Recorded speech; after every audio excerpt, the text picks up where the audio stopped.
Dealings for Odysee, BitChute, Gab, Discord. Oh no, people aren't watching the new James Bond. You got James Bond on the back of a scooter that some chick is driving. You've got him literally in the bitch seat. Oh, what's wrong with that? If you even have to ask what's wrong with that. That was getting focused. Ruben, who is Rebecca Ruben, who's doing some very, very heavy lifting to try to excuse the slight underperformance of the opening of James Bond.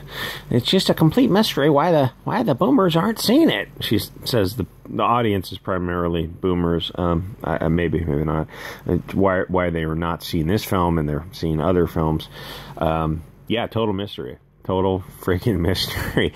Do you have any suspicions? Do you have any clues? Would you like to put your finger on any clues, any possible reasons?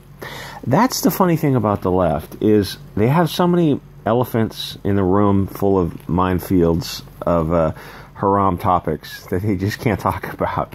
Where people on the right are more free to say, oh yeah, this doesn't look like a James Bond movie, because of these very specific reasons.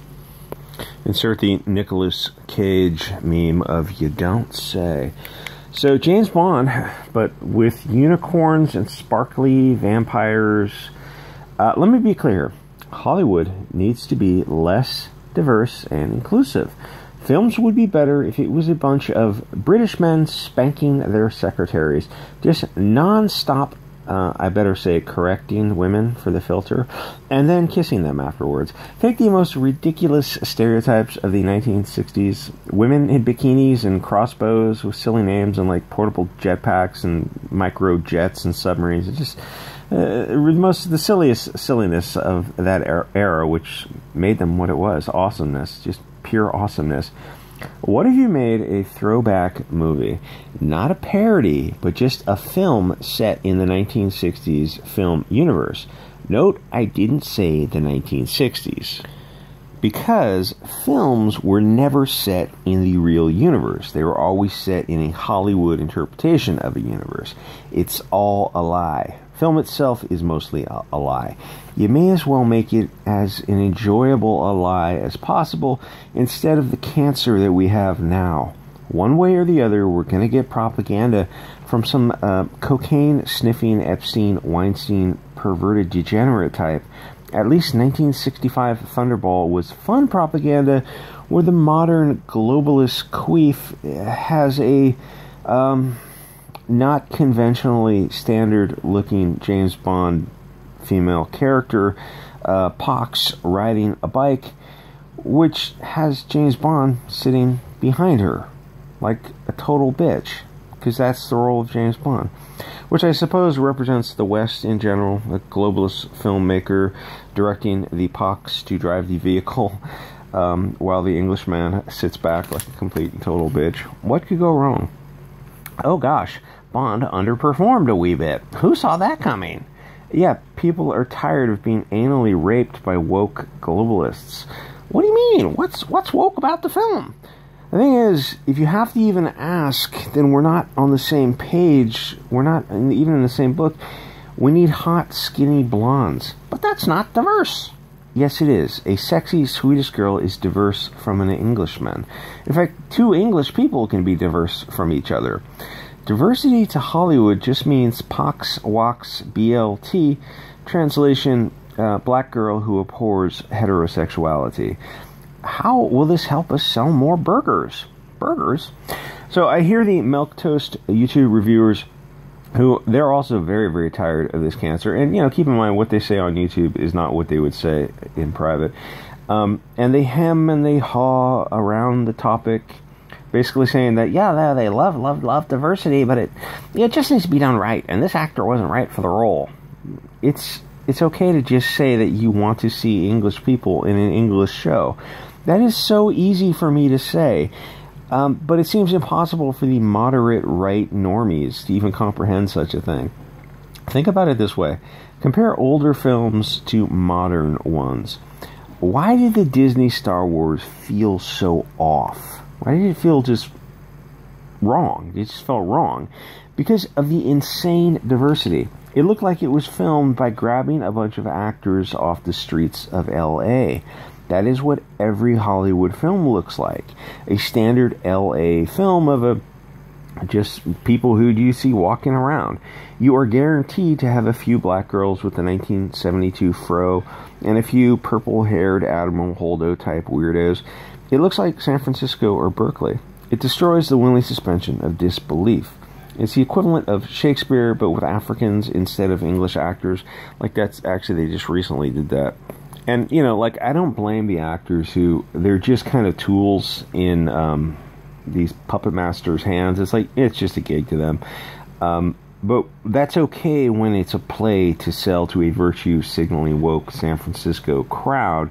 They're not really there to see a play so much as to do some drugs and have a pharmaceutically enhanced night out. And then they post their Instagram pics of them at this all-woke Shakespeare play. It's basically drugs and blowjobs, if you've seen the South Park. But a movie is different. Look at the past few offerings during the Wu Flu. Snake Eyes, Shang-Chi, Black Widow, Wonder Woman 84. God, that was horrible. Jungle Cruise, Suicide Squad 2. They're all crap. I think most of them actually lost money. Most of the films in the past 18 months probably lost money. A lot of the movie universe is set in a very old storytelling of men in certain roles, women in certain roles. It's like like the culture follows biology. There's biological roles that just are ingrained.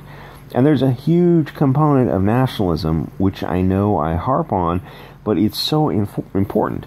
The concept of here is us, this is a boundary, you are on the other side of the boundary because you are not us. That simple explanation is hate speech to them.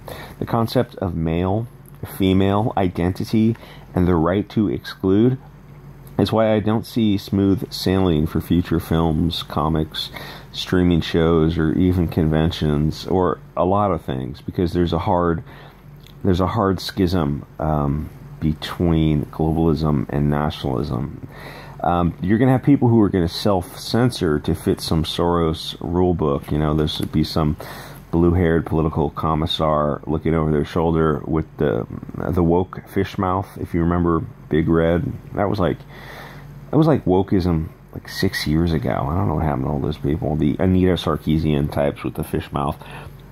But the thing is, you can't force people to watch your bitch-made diverse abortions. You can complain all you want, like Elizabeth Banks did on Twitter about when she made Charlie's Angels.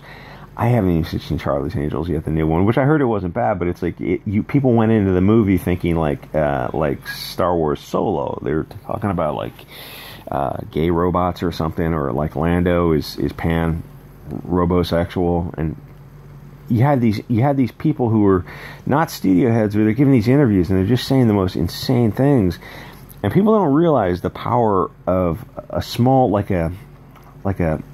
it wasn't a main guy who was saying this stuff. It wasn't like a hairdresser or hair and makeup, but it wasn't somebody huge either. It's like all it takes is somebody on the inside who's got like an editing gig or something to say some of this asinine stuff, and then it gets kind of blown around Twitter a little bit, and then somebody on YouTube picks it up, and then it starts going out and out and out, and you realize like, well, these YouTube people, there's only like the Phantom Menace type crowd. There's only like a few 100,000. Yeah, but they spread this message across Facebook, Instagram, Gab, Discord, Telegram. It just spreads and spreads and spreads. And next thing you know, the narrative has been shifted to, oh, Solo's got like Lando having robo relations with a piece of carbon.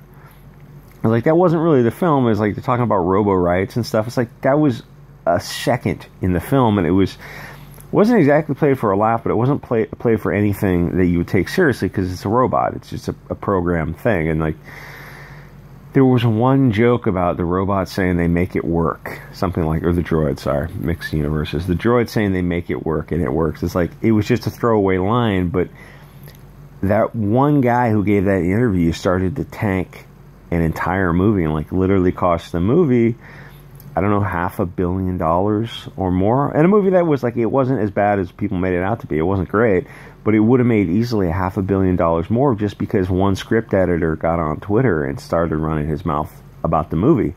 That's all it took.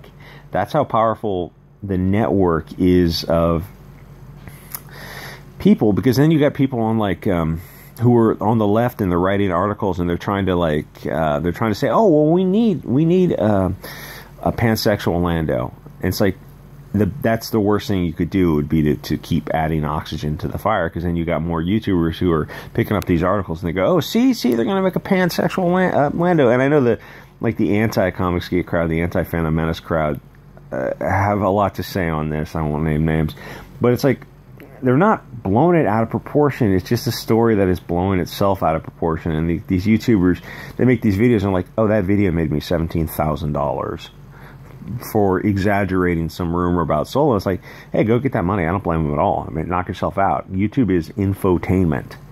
You're not there to get hard news. They're there to sell ad dollars. Everything you see with an ad is there to sell ad dollars or PayPal, Patreon, stuff like that. So I don't know where I was going with that. The thing is, my point was you can't force people to watch these movies. Not all movies are going to be woke, but most of the movies in the modern universe, like the movies recently in the past, I don't know, like 5 years for sure, and then recently in the past 2 years, they feel flat. They just are not going to have the spark of the older films. And really, there's a big film universe out there, and if you got a VPN and a torrent and hard drives, you can probably find legal content that you can legally download on your external hard drives. And you'll never need to watch anything made past whatever. Again, be careful there. Anyway, like, comment, subscribe. Support channel if you can. Thanks for the recent anonymous crypto donations. It's anonymous, so I don't know who you are, but I'm sure you're a dude somewhere. And I will see you guys next episode.